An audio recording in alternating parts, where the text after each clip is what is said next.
Au nom du Père et du Fils et du Saint-Esprit. Amen. Ici, Monseigneur Charles-Clément Boniface dit Père Samuel, prie pour vous tous, qui que vous soyez, croyants ou non. Arke Abuna Dairo Samuel, Ukonedi, Tosureto, Orthodoxaito, Kobeshlo Mosheino, Lasurie, Kule Matoto, Alon Barcha Alechu, وبالخو شينو شلومو أديو ما اشتغل إذن قي كثيو تهليكا لبريثو أديو ما يتهليكا تكيتيو ببريثو لكو حزينا لا أحربت حزلا أقالت حزلا بس وكيوانو لكو حزينا لي هن كمي نوشي ما حتلي وهن كمي ستي حتى يعني أوروبا تكتيوم شي حيتو يعني بو خبرو مشي حو يعني لا تمشي حيتو بس بو خبرو حتى تون فقيرة ولما زيد يمدوني وهن كمستي آثي حتى تقش يويسان كتيركي خاصة نركي بأوروبا يعني إيش من تسبنا دولة حريني بس يقضي أوروبا كم تفكر يد دولتان يمشي حوي لازم كل نقصي وتون ضعيف تون فقيرة وعامد قوح عليه وحقيقة أعدوا بشكلان كوي يعني حامد كل حاكم تفكر الشكل حينه قالوا مبارك عليخو إتالي كاثي دزامحاي وهوتو قالوا بشما هو عميخو ودلوالخو أكيواني عميخو. Frères et sœurs, qui que vous soyez, aujourd'hui, nous allons parler de périls. Effectivement, il y a des périls dans le monde. Il y a des guerres, il y a des problèmes, il y a des déluges. Et maintenant, il y a une guerre qu'on ne voit pas des soldats. Des guerres qui tuent. Alors les gens disent ceci, disent cela, disent n'importe quoi de temps en temps, mais aussi, on ne sait pas si c'est vrai, si c'est faux. Beaucoup de gens disent c'est voulu pour humilier les Européens, pour appauvrir les Européens, pour paniquer, pour mettre la panique, tout particulièrement en Occident, parce que les Occidentaux vont loin, sur tous les plans, sur tous les niveaux. Et de temps en temps aussi, une petite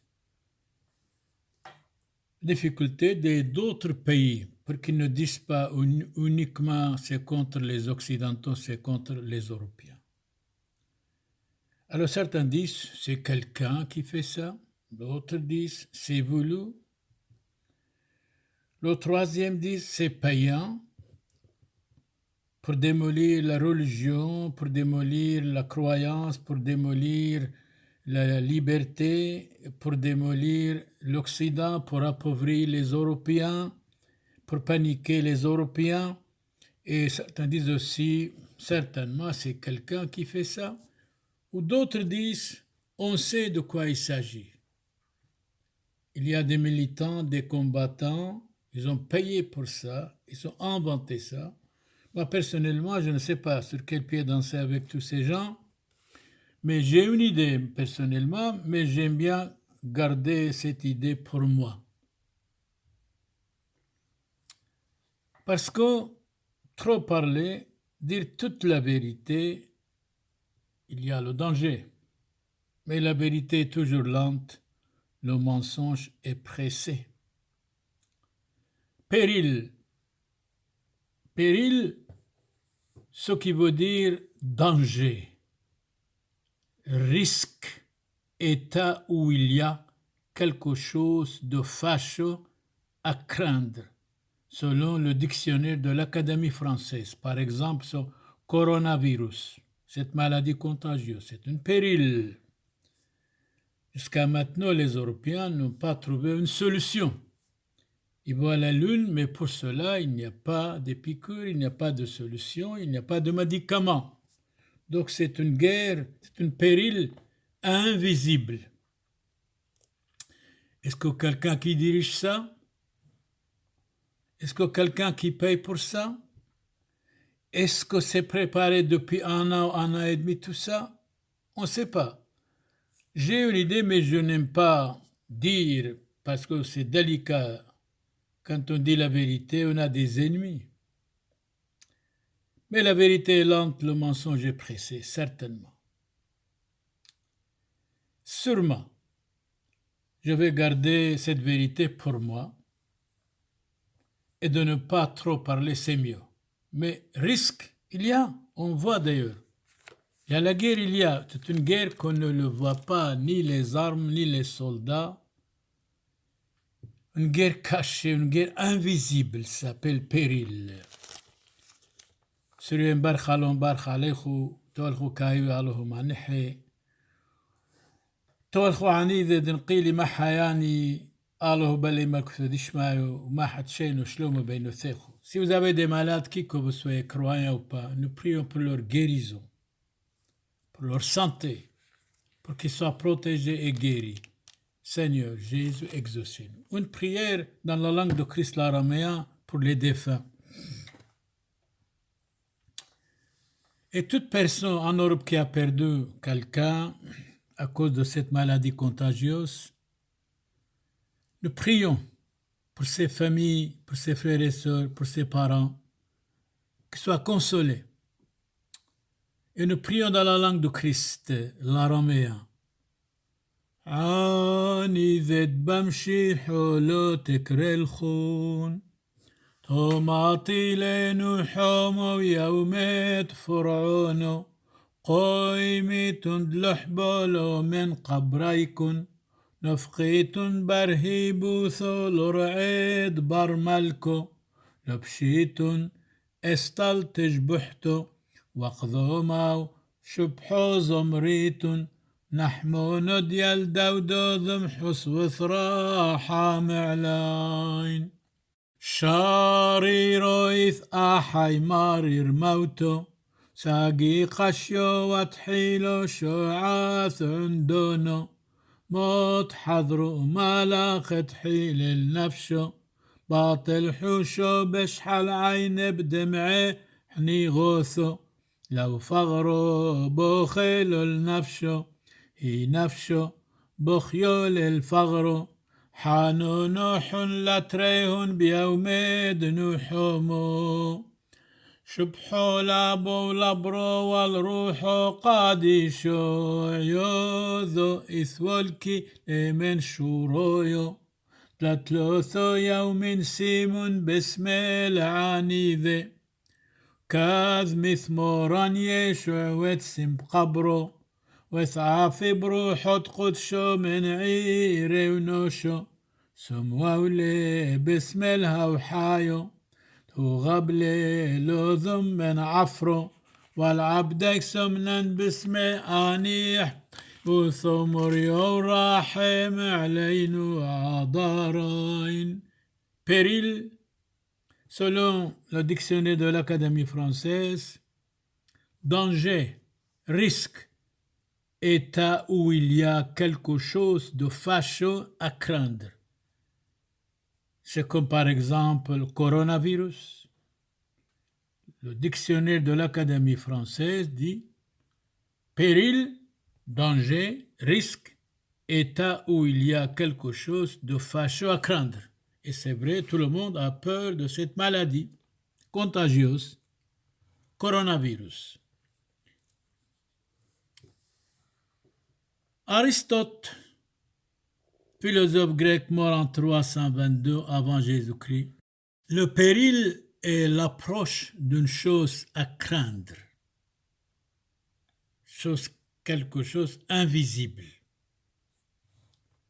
Mais dans la Bible Deutéronome chapitre 20 verset 4, le Seigneur votre Dieu est au milieu de vous, et il combattra pour vous contre vos ennemis afin de vous délivrer du péril. Nous prions que cette maladie contagieuse quitte le monde, coronavirus,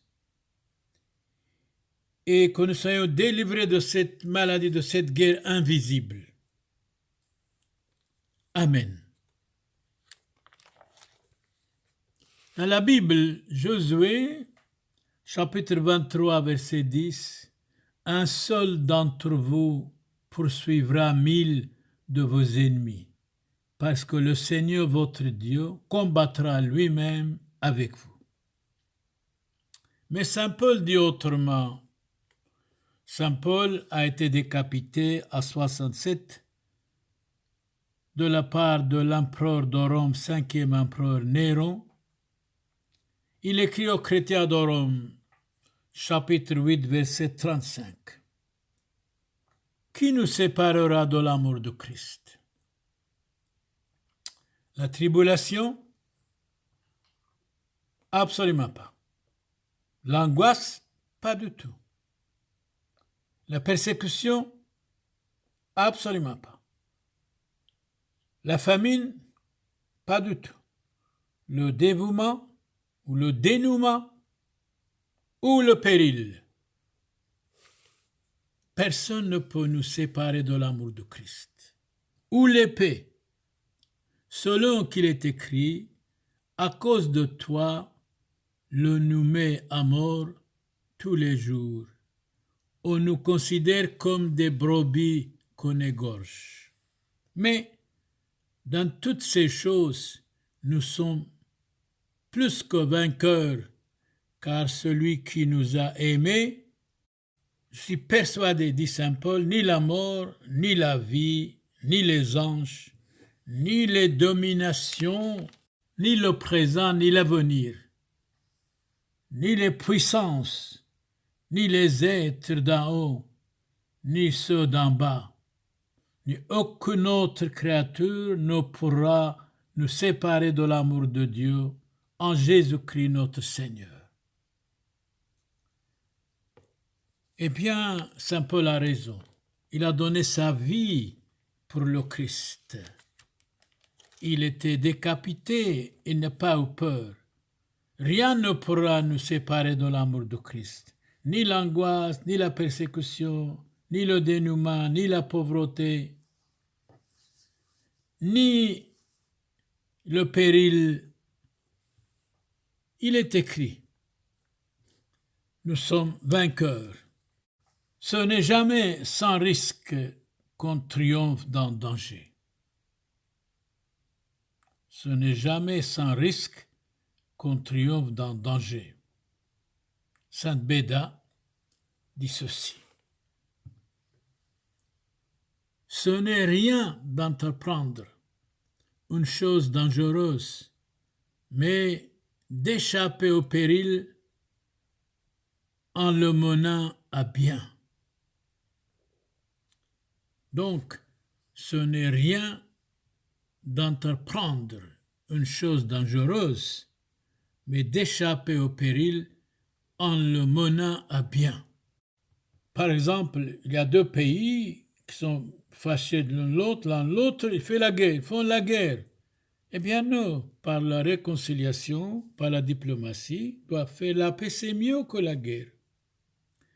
Saint Cyprien, mort en 258, quand tout le monde est menacé, il faut que tout le monde prie. Nous devons prier contre cette maladie contagieuse. Tout le monde est menacé, des petits et des grands, des hommes et des femmes, des pauvres et des riches. Saint Cyprien a été décapité en 258. Quand tout le monde est menacé, il faut que tout le monde prie.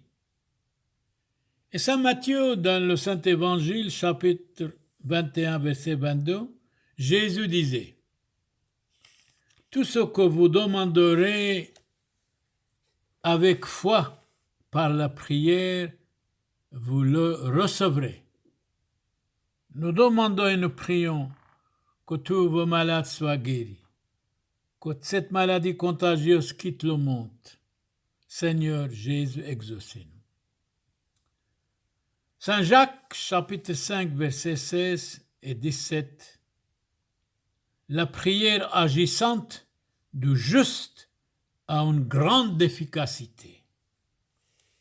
Prenez par exemple le prophète Élie. Élie était un homme de même nature que nous. Il pria avec instance pour qu'il ne pleuve pas. Et il ne tomba pas de pluie sur la terre pendant 3 ans et 6 mois, parce que le prophète Élie a prié.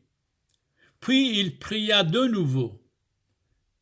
Alors le ciel donna de la pluie et la terre produisit son fruit, beaucoup de fruits.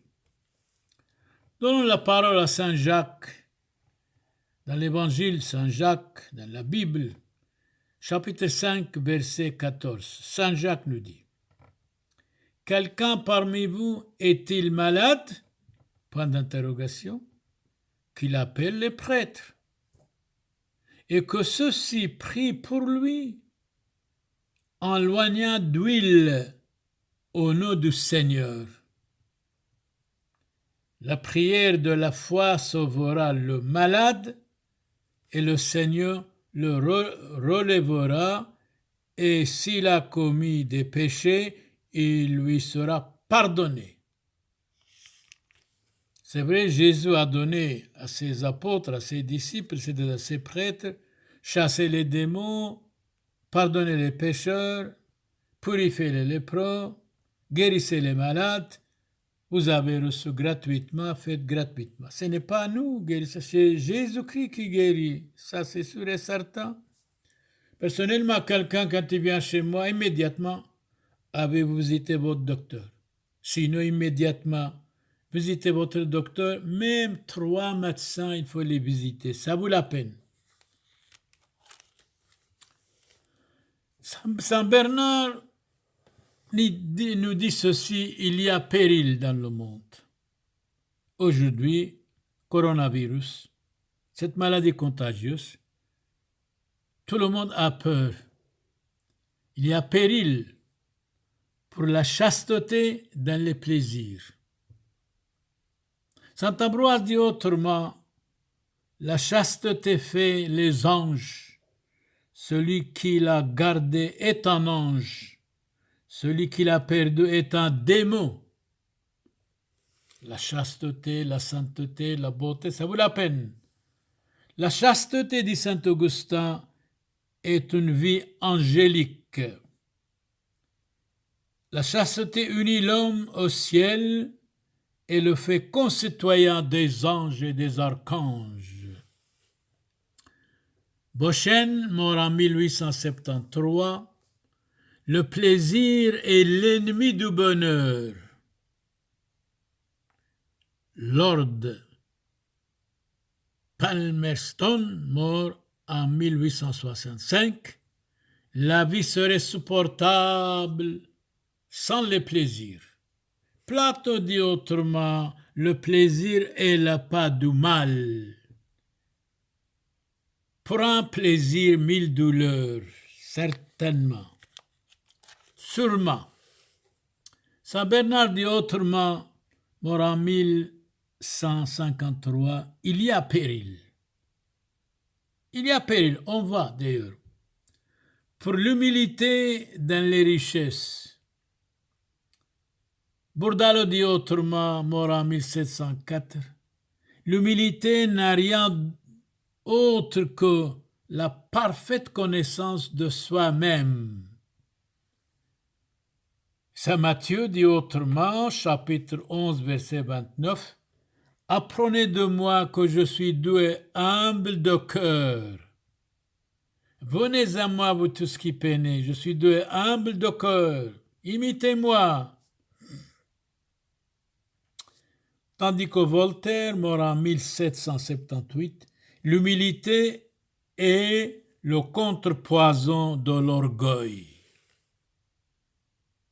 Méfions-nous de l'orgueil. Personnellement, il faut fuir de l'homme orgueilleux, de l'homme vaniteux, de l'homme méchant, de l'homme jaloux, de l'homme curieux, de l'homme arrogant. Tout cela, ce n'est pas de Dieu, ce n'est pas humain. Et dans l'évangile, Saint Luc chapitre 1, verset 52, « Il a renversé les puissants de leur trône et il a élevé les humbles. Une parole de la très sainte Vierge Marie. Il a renversé les puissants de leur trône et il a élevé les humbles. Beaucoup dans l'histoire, on voit tout ça. L'humilité est la gardienne de la pudeur et la mère de la patience, disait saint Bernard. L'humilité est la clé de la science. Mais la science sans conscience est la ruine de l'âme. L'humilité est le gardien de la pudeur et la mère de la patience. La patience et le temps arrangent tout. Méfions-nous de la précipitation. 1 heure de patience, ça vous vaut 3 jours de jeûner, disait saint Curé d'Ars. Jean-Jacques Rousseau dit autrement, il n'y a pas d'humiliation pour l'humilité. Soyons humbles et simples, méfions-nous de l'orgueil et de la vanité. Mais nous prêchons, nous parlons, celui qui nous écoute, il n'écoute même pas. S'il est orgueilleux, il reste orgueilleux. S'il est colérique, il reste colérique, malheureusement. S'il est curieux ou curieuse, hommes et femmes, il reste curieux et curieux sataniquement, diaboliquement. Eh bien, à ce moment-là, ces gens-là, il n'y aura pas de progrès. Ça ne sert à rien de leur parler. C'est comme quelqu'un qui est malade, il ne veut pas être guéri. Il ne veut pas être corrigé. Quelqu'un qui a trompé le chemin ou de son chemin, il ne veut pas revenir au bon chemin. La richesse est la cause principale de la misère. C'est qui dit ça? C'est Tolstoï, mort en 1911. La richesse est la cause principale de la misère. Comme trop de tolérance, bien sûr, il y aura des problèmes, des misères. Trop de liberté, c'est l'indice du mal aussi, qu'on a dit. Sénèque dit autrement, les richesses sont l'occasion de tous les maux. C'est vrai. Par exemple, vous êtes riche, vous allez inventer une bombe, et vous allez tuer les gens avec cette bombe. Car l'amour de l'argent est la racine de tous les maux. C'est saint Paul qui dit ça. Il écrit à Timothée 1er, chapitre 6, verset 10. Car l'amour de l'argent est la racine de tous les maux. La richesse est le poison du plaisir et la racine du mal. Mais tout le monde veut être riche. Or, Jésus a dit, donnez-nous notre pain quotidien. Mais tout le monde veut être milliardaire, millionnaire. Et il va tomber dans beaucoup de pièges, certainement. Il y a péril dans le monde, il y a des problèmes dans le monde, il y a des maladies dans le monde. Il y a coronavirus dans le monde, il y a les maladies contagieuses dans le monde. C'est un péril, il y a péril.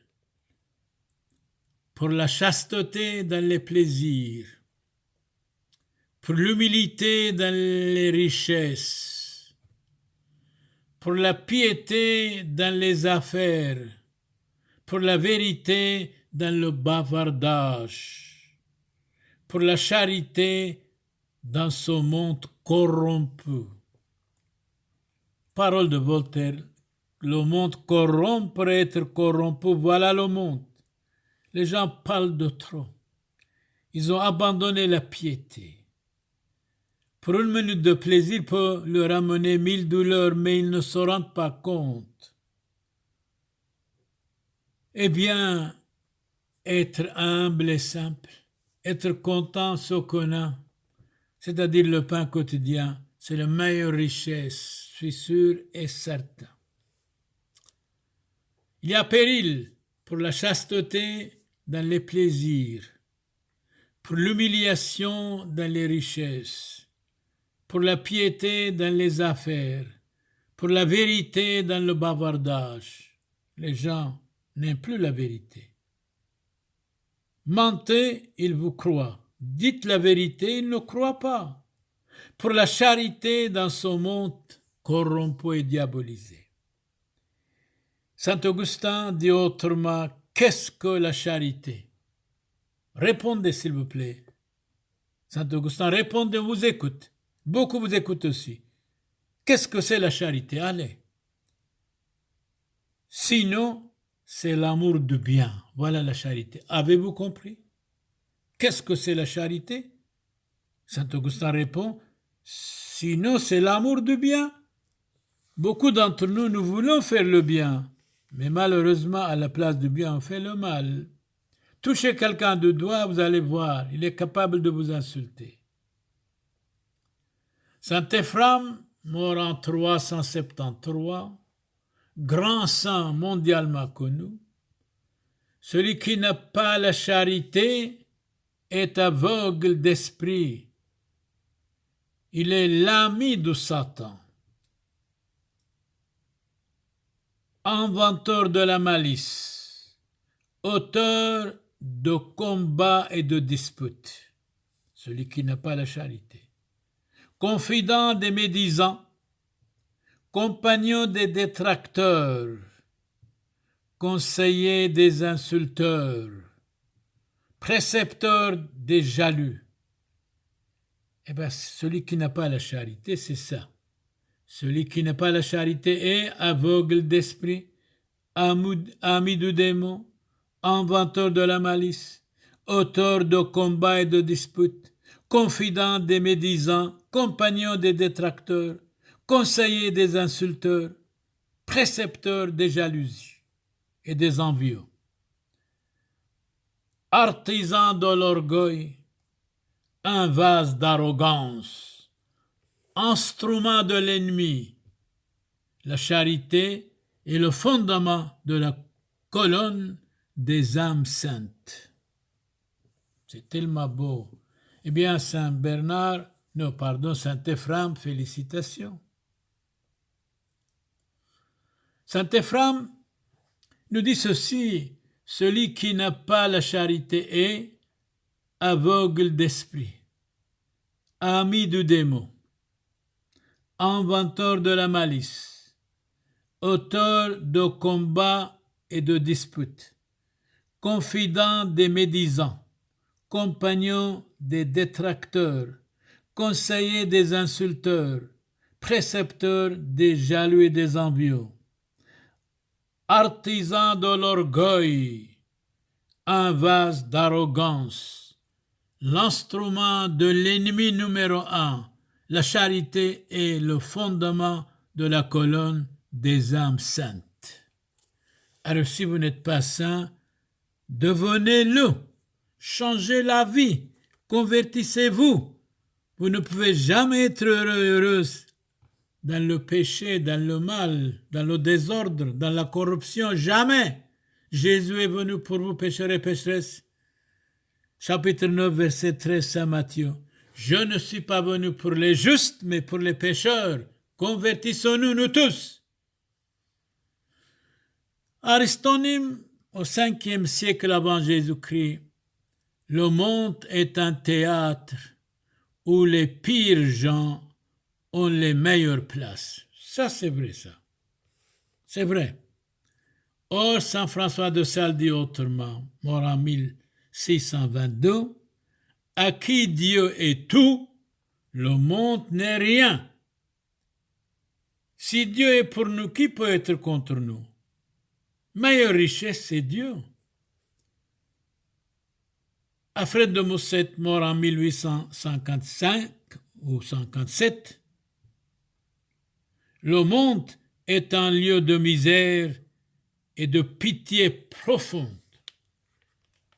C'est comme quelqu'un disait, j'ai pitié des hommes et de leur vanité, de leurs orgueils, de leurs péchés, de leur incompréhension, de leur jalousie, de leur curiosité en même temps.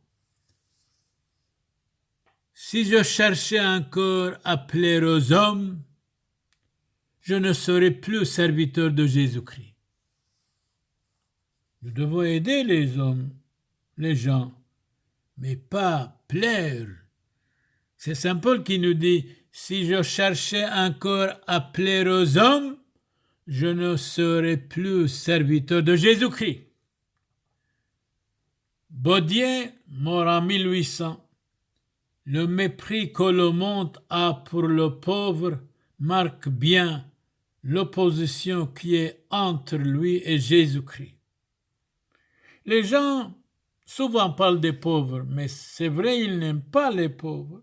Ce sont des paroles, c'est l'action qui compte.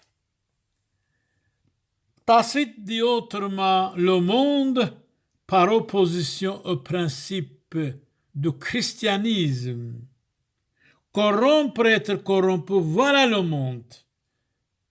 Si on compare le christianisme et le monde, Tacite, historien latin, dit, le monde, par opposition au principe du christianisme, corrompre, être corrompu, voilà le monde. Saint Paul, 2 Corinthiens chapitre 11, verset 23. Personnellement, dit Saint Paul, j'étais souvent en péril. Sont-ils serviteurs du Christ?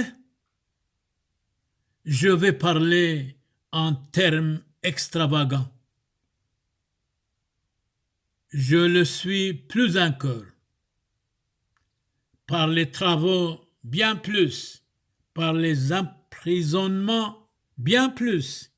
Par les coups, bien davantage. Souvent, j'étais attaqué, calomnié, malmené, en danger, de mort même.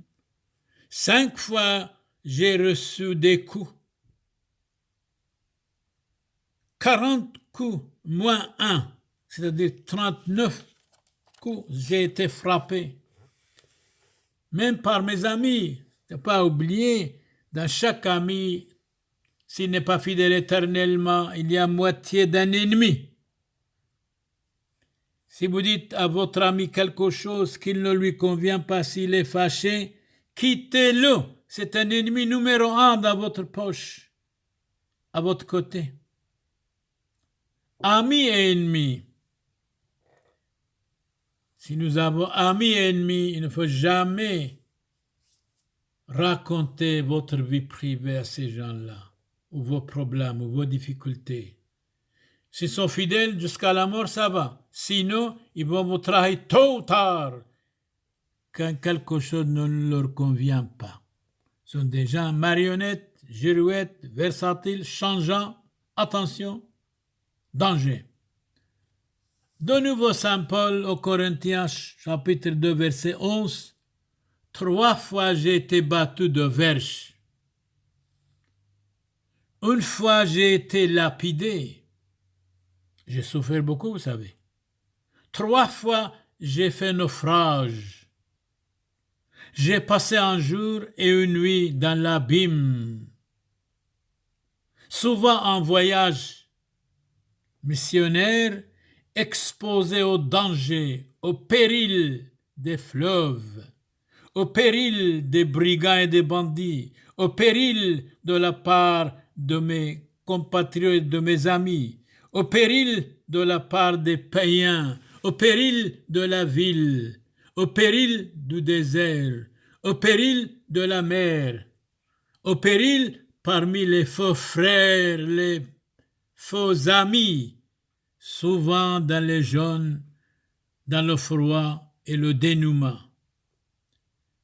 Saint Paul, vous avez souffert beaucoup, mais oui, j'ai été même à la fin décapité. À Rome, parce que je dérangeais les empereurs romains. 5e empereur romain, Néron, a coupé ma tête en 67 après Jésus-Christ. À Damas, aujourd'hui Damas, capitale de Syrie, le gouverneur du roi Aratès faisait garder la ville de Damas pour se saisir de moi.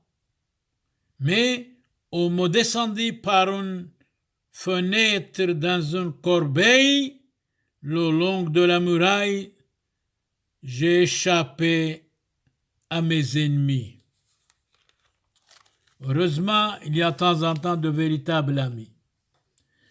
Publius Cyrus, 1er siècle avant Jésus-Christ. Jamais on ne surmonte un péril sans péril. Répétez. Jamais on ne surmonte un péril sans péril. C'est-à-dire, il n'y a rien sans sacrifice. Il n'y a rien sans effort. Il n'y a rien sans difficulté. Tout ce qui est facile est vulgaire. Tout ce qui est difficile a de la qualité.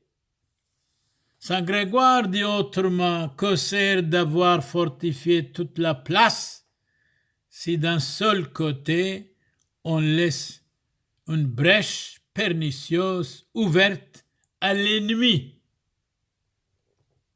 C'est vrai. Que sert d'avoir fortifié toute la place si d'un seul côté on laisse une brèche pernicieuse ouverte à l'ennemi? Si vous avez beaucoup d'amis, des traîtres, vous allez les abandonner. Mais si vous allez laisser un, il va vous trahir aussi tôt ou tard. Mieux vaut être dans le péril que dans une confiance trompeuse. Confiance trompeuse. On ne peut pas avoir confiance à tout le monde. Confiance, une ou deux personnes dans la vie, ce sont des amis jusqu'à la mort, quoi qu'il arrive. Sinon, attention, danger. Ne racontez pas vos problèmes, votre vie privée, surtout pas. Celui qui met sa confiance dans ses richesses périra. Psaume 2 du roi David. Heureux ceux qui ont mis leur confiance dans le Seigneur. Heureux êtes-vous quand vous avez confiance en Jésus-Christ notre Seigneur. L'écrivain français Céline, mort en 1961, faire confiance aux hommes, c'est déjà se faire tuer un peu. Rarement il faut faire confiance aux hommes. Les hommes sont versatiles, médiocres, marionnettes, changeants, pour un oui, pour un non, sont capables de devenir votre ennemi numéro un, absolument.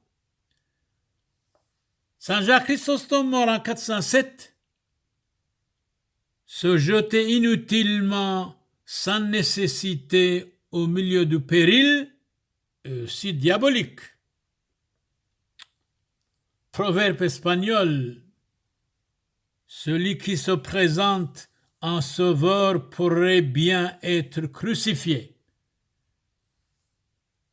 Une parole des Portugais. Méfiez-vous de la porte qui a plusieurs clés. C'est très significatif. Très, très significatif. Par exemple, si vous avez un ami, il est votre ami, mais lui aussi, il a un autre ami, et l'autre ami, il est médiocre. Il est contre vous. Il est capable de vous trahir. Attention, soyons vigilants et prudents, pas distraits, pas naïfs. Dans l'évangile, Saint Matthieu, chapitre 7, versets 11 et 13, entrez par la porte étroite, car large est la porte et spacieux le chemin qui mène à la perdition. Et il y en a beaucoup qui entrent par là-bas. Donc, dans l'évangile, Saint Matthieu, chapitre 7, verset 13, Jésus nous dit à nous tous, entrez par la porte étroite, car large est la porte et spacieux le chemin qui mène à la perdition. Il y en a beaucoup qui entrent par ce chemin-là. Soi-disant, c'est facile. Le facile démolit l'homme, le difficile construit l'homme.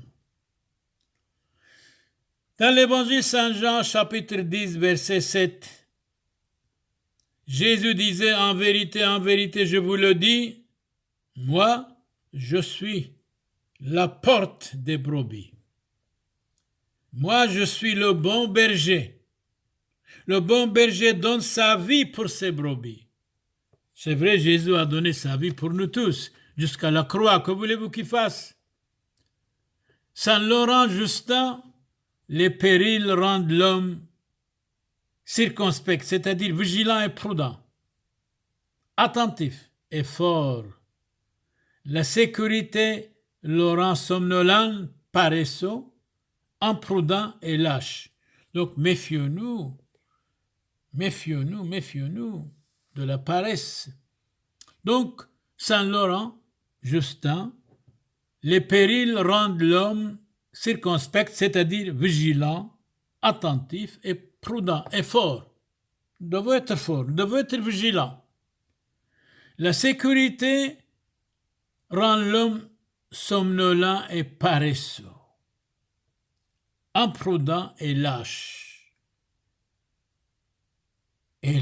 Platon dit autrement, commencez par veiller sur vous-même.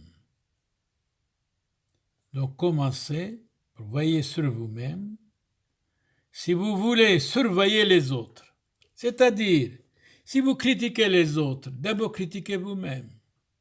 Si vous blâmez les autres, d'abord blâmez vous-même, votre orgueil, votre méchanceté, votre haine, votre jalousie, votre colère, votre curiosité, et vous osez critiquer les autres alors? Médecin, guéris-toi toi-même. D'abord corrigez vous-même, et après, un petit peu, vous pouvez corriger les autres si c'est possible. Commencez par veiller sur vous-même si vous voulez surveiller les autres. C'est exact. C'est Platon qui dit, Platon a raison. Dans l'évangile Saint Matthieu, chapitre 10, verset 16, persécution. Voici, je vous envoie comme des brebis au milieu des loups. Jésus dit à ses disciples, soyez donc prudents, comme les serpents et simples comme les colombes. Je crois souvent, nous tous nous sommes naïfs. On n'est pas prudent, on n'est pas vigilant. On dit n'importe quoi. On révèle aux autres n'importe quoi. Surtout quand vous dites entre nous soi-disant. Mais il va révéler absolument, c'est sûr et certain. Certain. Dans chaque ami, il y a moitié d'un ennemi s'il n'est pas éternel, s'il n'est pas jusqu'à la mort. Dites quelque chose à votre ami, s'il ne lui convient pas, vous allez voir comment il va réagir. Il devient votre ennemi numéro 1. Il va mentir, il va dévoiler tout ce que vous avez dit mensongèrement, il va ajouter même mensonge sur mensonge. Voici, je vous envoie comme des brebis au milieu des loups. Soyez donc prudents comme les serpents et simples comme les colombes. Oh, simplicité, prudent, vigilant. Et attention, les serpents sont rusés, attention. Simple. Dieu est simple, aime les simples. Allo shafio rohem lashfayo, dans la langue de Christ l'araméen. Dieu est simple, aime les simples. Dieu n'aime pas les orgueilleux, sûrement pas. Dans la Bible, Genèse chapitre 19, verset 17, l'ange de Dieu disait à Lot, « Sauve-toi sur la montagne. Il y a de périls, de peur que tu ne périsses avec les autres qui sont corrompus et diabolisés. » Le Seigneur vous attend avec patience, ne voulant qu'aucun périsse, mais que tous aient recours à la pénitence. Convertissez-vous, ces paroles de Saint Pierre, premier patriarche d'Antioche. Antioche, les premiers chrétiens étaient déclarés à Antioche dans les Actes des Apôtres, chapitre 11, verset 26. Donc, Saint Pierre, deuxième épître, chapitre 3, verset 9. Le Seigneur vous attend avec patience, ne voulant qu'aucun périsse, mais que tous aient recours à la pénitence. Faites pénitence, convertissons-nous. Nous sommes pourris totalement. Oh, la pénitence et la confession, ça vaut la peine d'être sanctifié et purifié. Saint Augustin, mort en 430, je blâme et j'accuse celui qui entraîne un autre avec lui dans sa perte. Donc Saint Paul, il dit, méfiez-vous de certains amis, sont capables de vous amener à votre perte, sont capables de vous amener au péché, au mal, au vol, au viol même. Et Saint Augustin a raison. Je blâme et j'accuse celui qui en entraîne un autre avec lui dans sa perte. Le Christ n'a point porté une accusation contre nos péchés, mais il s'est chargé de les expier. Ceux à qui vous pardonnez ses péchés lui seront pardonnés. Jésus dit aux hommes et aux femmes, et il dit à ses prêtres, ceux à qui vous pardonnez ses péchés lui seront pardonnés. Chapitre 20, versets 21, 22, 23, dans l'évangile Saint-Jean. C'est tellement beau le pardon des péchés. Saint Augustin dit autrement, s'accuser soi-même en confession, c'est rendre gloire à Dieu. Saint Augustin dit, s'accuser soi-même en confession, c'est rendre gloire à Dieu Tout-Puissant. Dans la confession, les honnêtes gens disent la vérité. Les malhonnêtes, on sait qu'ils sont des menteurs. Ils ne disent pas la vérité, ils mentent. Mais malgré tout cela, nous devons leur aimer, nous devons les aimer et pardonner, parce que Dieu a dit pardonner. Si vous ne pardonnez pas, vous ne serez pas pardonnés. Ceux à qui vous pardonnez ses péchés lui seront pardonnés. Il est écrit dans l'évangile Saint-Jean, chapitre 20, versets 21, 22, 23, il dit à ses prêtres, on accuse le Christ et il se tait, il ne disait rien. Le silence vient de Dieu. Le silence convient à celui qui n'a pas besoin de se défendre. Dans Saint Matthieu, chapitre 27, verset 11, Jésus devant Ponce Pilate, gouverneur de Rome ou gouverneur romain. Mais Jésus ne répondit rien aux accusations de ses ennemis. Saint Augustin ajoute, enlevez l'avarice, ôtez l'avarice, il n'y a plus de richesse. Saint Bernard dit autrement, mort en 1153, qu'est-ce qu'un avare? C'est un homicide de lui-même. Nous devons être généreux. Généreux pour les abandonnés, pour les malheureux, pour les pauvres. Mais de vrais pauvres. Vous allez aider un pauvre, le lendemain il est au café, il est ivre. Alors là, vous l'aidez. On pose la question, à quoi ça sert de l'aider? S'il va changer la vie, s'il devient quelqu'un d'autre, pourquoi pas? Il faut les aider jusqu'au bout. Mais s'il reste alcoolique, ou drogué, ou dans les cafés, ou frapper l'autre, ou insulter l'autre, ou sur les chemins ivres, l'ivresse, alors vous ne l'aidez pas, vous le démolissez. Mais nous devons être charitables malgré tout cela. Enlevez l'avarice, ôtez l'avarice, il n'y a plus de richesse. Qu'est-ce qu'un avare? Dit Saint Bernard. Point d'interrogation. Qu'est-ce qu'un avare? C'est un homicide de lui-même. Qu'est-ce que l'avarice? C'est la crainte de la pauvreté. Avare, soyez bon, soyez charitable, ne soyez pas égoïste, ne pensez pas uniquement à vous-même.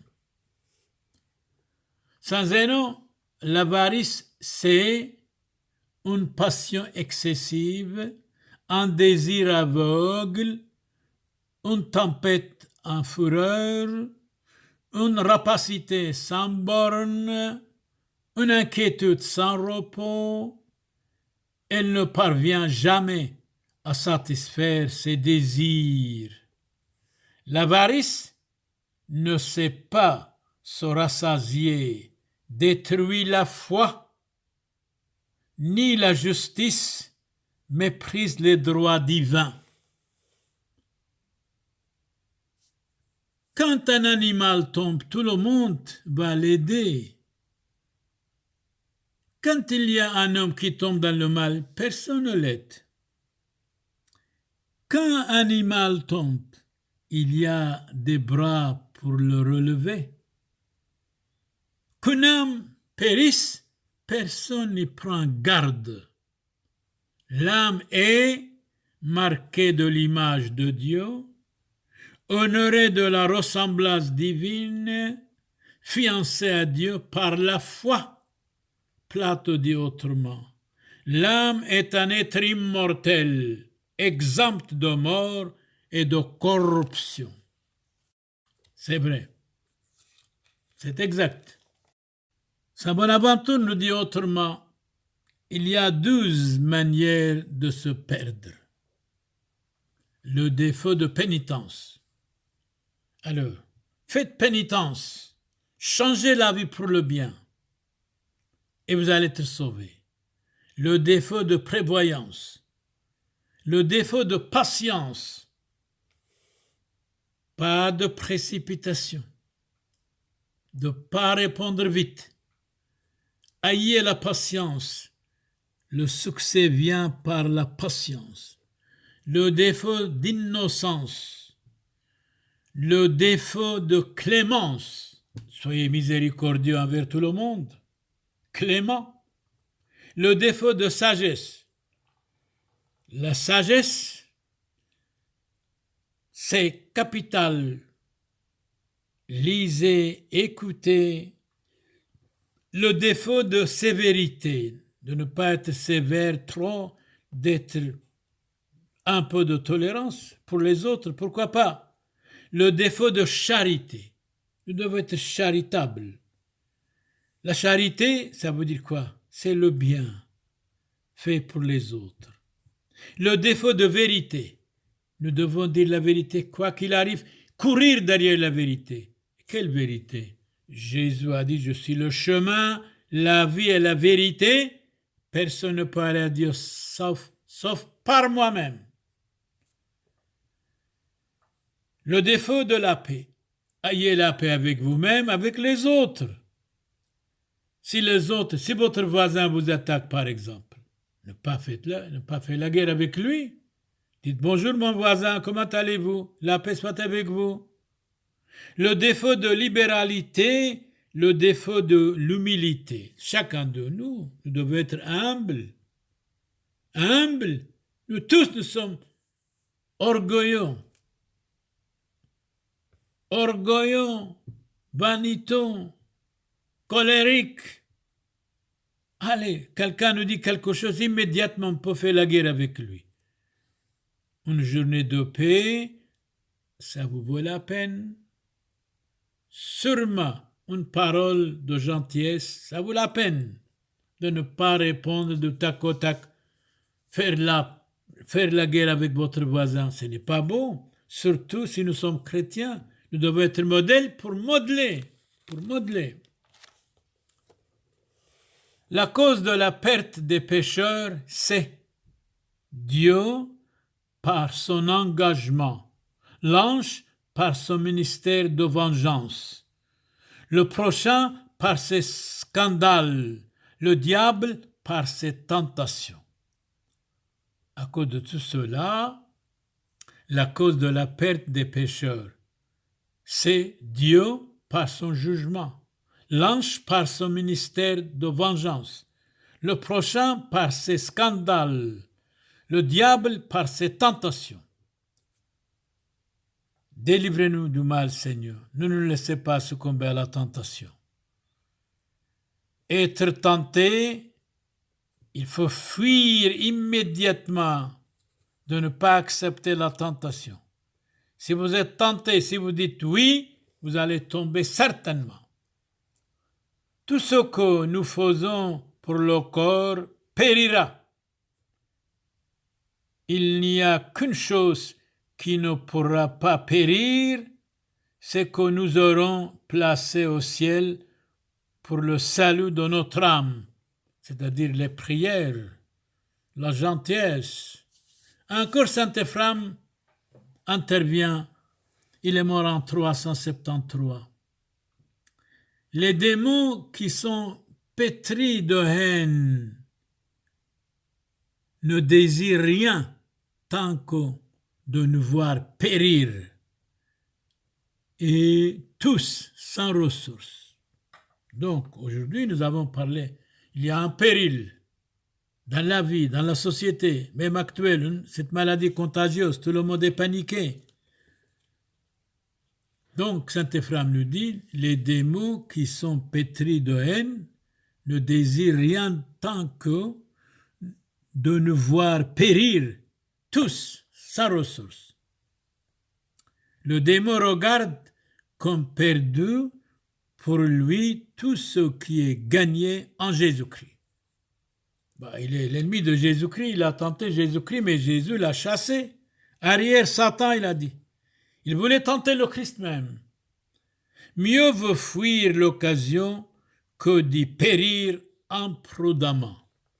Fuyez l'occasion du mal, du péché. Il n'y a rien de si grand qui ne puisse périr. Tous les œuvres des mortels sont dévouées à la mort. Nous vivons au milieu des jouets de la mort. Dans l'imitation de Jésus-Christ, acceptez Dieu, tout périt.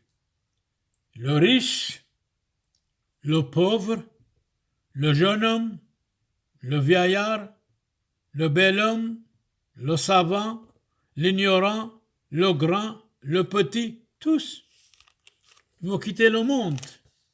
Certainement. Pour quelques années, il vit, après il quitte le monde. Le noble, le seigneur, le serviteur, le prélat, le sujet, ils vont quitter le monde. Le dignitaire, le délaissé, le maître, l'élève, le laïc, le clerc, le chanoine, le moine, le théologien, ils vont quitter le monde. Ils ne sont pas éternels, absolument pas. C'est pour cela nous devons être bons. L'astrologue, le médecin, le chirurgien, le roi, où sont-ils? Tous ont quitté le monde. La mort égalise toutes les conditions humaines. Voilà. Le prophète, le patriarche, le poète, tous sont morts. L'écrivain, le politicien, l'agriculteur. Tous les êtres humains sont mortels. Mortels, souviens-toi que vous êtes mortels et vous ne pécherez jamais. Mortels, hommes et femmes. Mademoiselle, monsieur, jeune garçon, jeune fille, avancez, convertissez-vous. Tout est passager dans la vie. Tout est éphémère. La vie, c'est un rêve. La mort nous réveille. Il y a tant de périls dans le monde. Soyons vigilants et prudents.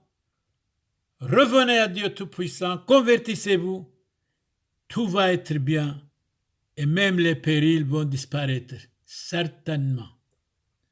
À vous tous, qui que vous soyez, je souhaite beaucoup de santé, de bonheur. Si vous avez des malades, pour leur guérison. Si vous avez des problèmes, qu'il y ait une solution. Sur barch alechu, Allahu balchusheinu shlomo, wa Allahu machlaslan machlasu, mattahlika de britho, mukewano, tkiti bebritho tkohuzin ale, henste kumi noshe kosome, ono kumtiaqano lathi, henste kumi حتى أنا أوروباوية تون ضعيف تون فقيرة دموعهن بحذوذة ودلون ممنون قي كومازي ديالا ميدوني وهنستي كمي الدولتاني دمشي حوي لازم تلفلي تون فقيرة وتكوي هنستي كميانو هدف كومبلو يعني سمي ميدي بلارك حتى دان أوروبا دا دولة دمشي حوي تون زعيف بس أنا كتلي ميدي بليبي كبي دوماني بس دمينالي إنا قابل كيلتو طو هاركي كدعت ستي إنا قطوينا مشي حوي حقيقي نوشي غلبة كمعانتي مين استي بس احنا كمصالينا اللي اللهم بارك عليه شينو شلومو الأسري كله والكل شخص والكلي خستي والكلي نستي دوك سرين برخي هوا وطوي ولو حسودي ولو مدقلوني ولو فولوغي ولو مفلوغوتو ولو محوتو بحذوذي أو باكوني أو بكلينا اللهم بارك الكل خو محوتو السب كلينا استغامو ليتو اللهم بارك عليكو وبالخو شينو شلومو وبتثخو انبرخو بشمو دوابو وابرو ويروحو قاديشو حاض له شاريرو امين هركي ابونا ديروس سامويل من بلجيكا وكونو ديتو سوريتو ارتودوكسيتو كوبالخو شلومو شينو امين سوري انبرخي فوشون بشلومو احاي حبيباي كاذ مقعلينا نخل طيبوثو والرحمة داتليثو يوثو قادشتو ومشابحتو عم الزودي وبركوثو دان سبتون من مدبحم حسيون ودمريو راحيقي عم قريبي حاي عميثي فريقاي بصلي بزاكو يدمريو واطبعاي برشمد مع موديثو قادشتو دهيت حاسحة وبيكون تجبق بسوريكون تجبق روحوثو دعاني ذيكون دهيت حاسحة وبيكون تجبق بسوريكون واتنح روحوثو دعاني ذيكون وينو عبدو محيلو حاطو يثحنين وثعادر بياسلا وثخون زيلون بشلومو كاثحو زيتون روزيتون وعلايم حيلو صلاو اللهم بارك على سوريا كل ما توتو شلومو شينو كيكو vous soyez nous prions pour vous pour que vos malades soient guéris pour que vos enfants soient protégés pour que vos familles soient heureuses pour que la paix vienne chez vous et si vous avez des problèmes de difficultés nous prions pour qu'il y ait une solution la paix avec vous tous شلومو شينو اللهم بارك على سوريا كل بشمو دابو دبرو روحو قاديشو آمين Dominus vobiscum, benedicat vos omnipotens Deus, Pater et Filius, et Spiritus Sanctus, indulgentiam absolutionem et remissionem peccatorum nostrorum, tribuat nobis omnipotens misericors Dominus. Amen. Bushun bashlomo sirien barchalom barchal kulechu sheinu shlomo kulchu. Amen.